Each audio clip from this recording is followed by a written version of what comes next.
महोदय, मुझे मांग संख्या 13 और 26 में बोलने का मौका दिया, इसके लिए बहुत बहुत धन्यवाद। आबकारी और मेडिकल, हम दोनों की बात करें तो दोनों ही हम मान सकते हैं कि अगर ज़्यादा मात्रा में मिल जाए तो व्यक्ति के जीवन के लिए कितनी घातक है। लेकिन उसके बावजूद भी हम देख रहे हैं कि अगर शराब की बात करें तो मैं जिस ज़िले से आती हूँ और मैं कोटा और बूंदी ज़िले की बात करूँगी तो शायद एक भी गांव और शहर का वार्ड ऐसा नहीं होगा जहां पर अवैध शराब की ब्रांचें नहीं चल पा रही होगी। हम लगातार देखते हैं महिलाएं प्रदर्शन कर, मेरे ही गांव में लगातार 2 साल से महिलाएं गांव के वासी प्रदर्शन कर रहे हैं, लेकिन कुछ भी नहीं हो रहा। इसी के साथ साथ हम देखते हैं 24 घंटे किसी भी गांव में चले जाएं, 24 घंटे हमें कोटा और बूंदी जिले का ही छोड़ के मैं बात करूं पूरे राजस्थान की तो हर सब ब्रांच पे हमें शराब मिलती है। इस बात को सब जानते हैं, लेकिन हम ये जानते हैं कि क्या कार्रवाई होती है। कार्रवाई के नाम पर हमें सबको मालूम है कि किस तरह से लीपापोती होती है। मैं कहना चाहूँगी कि केंद्र सरकार को हमें इस बात के लिए धन्यवाद देना चाहिए कि आज देश में 135 करोड़ से लोगों को वैक्सीनेशन हुआ और उसके वर्ष के आयु के वाले हमारे बच्चों को भी लग रहा है। ये बहुत खुशी की बात है। मैं इस बात के लिए भी धन्यवाद देना चाहूँगी हमारे सभी डॉक्टर्स को, जिन्होंने वास्तव में इस कोरोना काल में हमने गत वर्ष देखा कि भगवान बनकर आम जनता के लिए आप भगवान बनकर आए। उन्होंने किस तरह से देख रेख करी, सभी का इलाज किया। मैं कहूँगी कि कोटा और बूंदी क्या पूरे राजस्थान के डॉक्टर्स को हमें इस बात के लिए धन्यवाद देते हैं, हम उनको कोसते रहते हैं। साथ ही साथ मैं इस बात के लिए भी धन्यवाद देना चाहूँगी कि जिस राजस्थान में 2013 में हम बात करेंगे तो 3 मेडिकल कॉलेज हुआ करते थे, आज 8 मेडिकल कॉलेज राजस्थान में हमारे बनेंगे। और इसी के साथ साथ हम देख रहे हैं कि प्रत्येक जिला हेडक्वार्टर पे भी मेडिकल कॉलेज खुलने की जो हमारी बात चल रही है, निश्चित तौर पर वो एक राजस्थान के लिए और पूरे देश के लिए मैं कहूँगी कि बहुत बड़ी विज्ञान की दृष्टि से हमारी प्रगति है। निश्चित तौर पर छात्रों को विदेश में पढ़ने नहीं जाना पड़ेगा, ये मैं कहना चाहूँगी। साथ ही मैं बताना चाहूँगी कि बूंदी मेडिकल कॉलेज की घोषणा हुई थी, अभी तक बिल्डिंग का काम शुरू नहीं हो पाया। ट्रॉमा हॉस्पिटल नैनवा की भी घोषित हो चुका है, लेकिन अभी देख रहे हैं हम साल भर से ज़मीन का क्या विवाद है, किस तरह से जहाँ घोषणा हुई है जिस गांव में जिस जगह पर उसी जगह बने तो निश्चित तौर पर जनता को लाभ मिलेगा।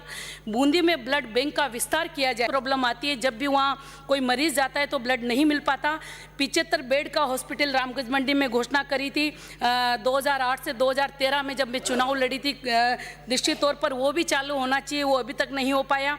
निःशुल्क दवा योजना में लगे हमारे कंप्यूटर ऑपरेटर जो विद द मशीन मैन हैं उनको परमानेंट किया जाए। उन्हें 8,500 रुपये पेमेंट देकर इतना काम उनसे हम लोग करवा रहे हैं, वो अनशन पर भी बैठे हुए हैं। निश्चित तौर पर उनके साथ न्याय होगा ऐसा मेरा मानना है।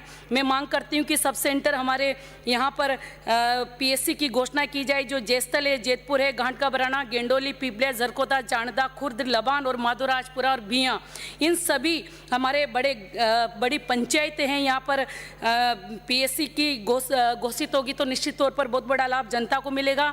आयुर्वेदिक केशवराय पाटन जो हमारा हॉस्पिटल है वो एक कमरे में चल रहा है। हमारी जो पीएससी की पुरानी बिल्डिंग जो खाली पड़ी है उसमें उसे शिफ्ट कर दिया जाए, क्योंकि हम देख रहे हैं कोरोना काल में आयुर्वेदिक का कितना लाभ लोगों ने लिया है। लाखेरी ट्रॉमा हॉस्पिटल है लेकिन सुविधा के नाम पे जीरो है। सोनोग्राफी मशीन मैंने 2 साल पहले एमएलए फंड से दी थी, उसका अता पता नहीं है। करवर सीएससी आज से 4 साल पहले सीएससी घोषित हुआ पीएससी से, लेकिन मात्र और कहाँ है क्या है का निवेदन है कि सोनोग्राफी मशीन हमारे कापरेन, इंद्रगढ़, करवर और लाखेरी सीएससी पे दी जाए। और साथ ही जो हमारी सीएससी जो मेरी 5 सीएससी और 9 पीएससी और 5 सीएससी है, उन पर गायनिक डॉक्टर भी लगे, क्योंकि मैं ग्रामीण क्षेत्र से आती हूँ, बहुत गरीब मजदूर वहाँ पर रहते हैं।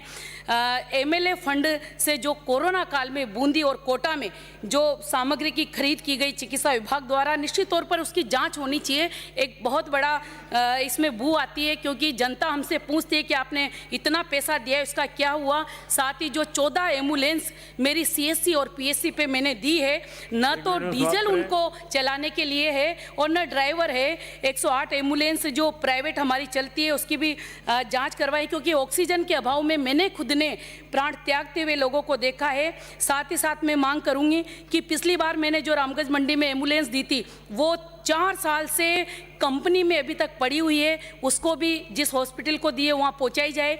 चल चिकित्सा इकाई करवर CSC पर लागू की जाए। चिरंजीवी योजना में जो 10 लाख रुपए दिया उसके लिए मैं धन्यवाद देती हूँ, लेकिन जिस समय पेशेंट हॉस्पिटल में एडमिट हो उसी समय से उसकी सारी जांचें इसमें सम्मिलित किए जाए, क्योंकि 2-3 दिन अगर उसको हॉस्पिटल में रहा जाए तो उसका बहुत ज़्यादा खर्चा बढ़ जाता है। कोविड सहायक जो लगे हैं उनकी दूरी हम लोग देख रहे हैं 50-50 किलोमीटर दूर लगे हैं, उन्हें भी पंचायत हेडक्वार्टर पर लगाया जाए, ऐसा मेरा निवेदन है। ग्रामीण क्षेत्र के जो हमारे डॉक्टर्स हैं उन्हें अलग से भत्ता दिए जाए। माननीय सभापति महोदय 2 मिनट का समय दे, मैं कोई आलतू फालतू किसी कहीं का कुछ भी नहीं बोल रही। मेरा साथ ही निवेदन है कि नवीन चिकित्सालय कोटा में जो कोविड-19 में जो काफ़ी सिलेंडर चोरी हुए हैं, बड़ा गंभीर इशू है। भगवान करे हम इस महामारी से मुक्त हो चुके हैं, आगे नहीं आए, लेकिन इसकी जांच होनी चाहिए कितने सिलेंडर चोरी हुए, अभी वर्तमान में कितने सिलेंडर है।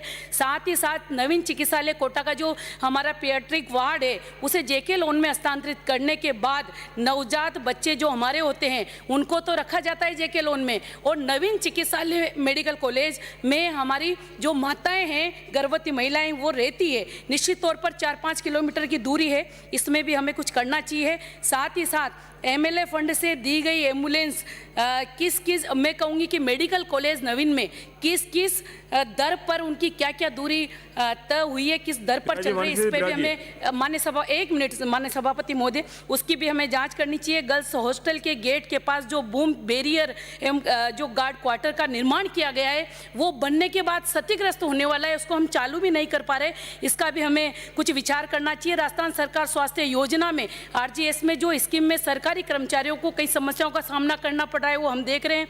कोई बहुत सारे हमारे बड़े अस्पताल है जैसे सुधा है, मैत्री है, जयपुर शहर का इंटरनल हॉस्पिटल है, इनको इससे बाहर रखा गया है। निश्चित तौर पर इन्हें भी उनमें शामिल करेंगे तो जनता कर्मचारियों को इसका लाभ मिलेगा। साथ ही साथ जो RGSS में जो सरकारी कर्मचारियों में जो भेदभाव किया है उसे मिटाने का काम करें। 2004 से पहले लगे कर्मचारियों को। माननीय सभापति महोदय आधा मिनट मैं टेबल कर दूं साहब, मेरा टेबल कर दूं, टेबल कर दीजिए।